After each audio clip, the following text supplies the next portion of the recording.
In this video, I'm going to show you how to create Atlas in Chartink.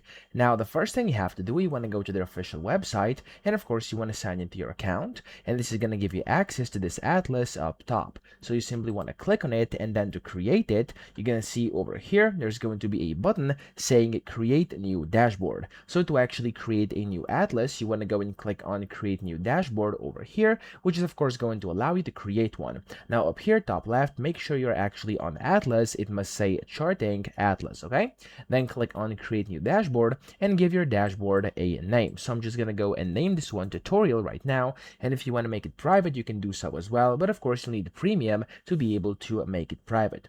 Then click on this Create button over here, and there we go, it says Dashboard Created. Then in here you can see under Chartink Atlas, you can see your dashboard, so we can just click on it from here, and it's gonna open up your dashboard just like that.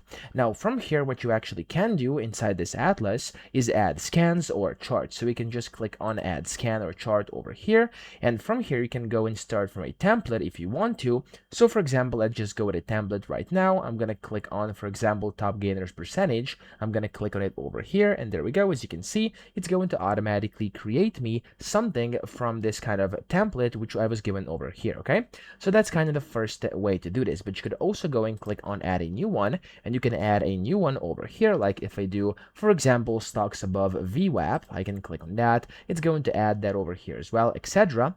Or you could just go and click on a new scan, and you can go and basically start from scratch. So we can go and then design it over here. You can click on the plus button to add a column. You can go, for example, symbol, and you can select your operation. You can go and select different stock attributes, etc. And then of course you can build your own if you want to, and click on the add to current dashboard. And if of course you made a widget which makes sense, it's going to display in here. Then you can also add filters. You can group or sort things, etc. Okay, but that's essentially how to create Atlas, and you can then always access it by going to Atlas up here, and you'll be able to see your current dashboards and everything you've put in them, of course all the widgets and everything else you put in there. So that's essentially how to create Atlas. I hope this video helped you out. If it did, please subscribe to the channel and help me out as well.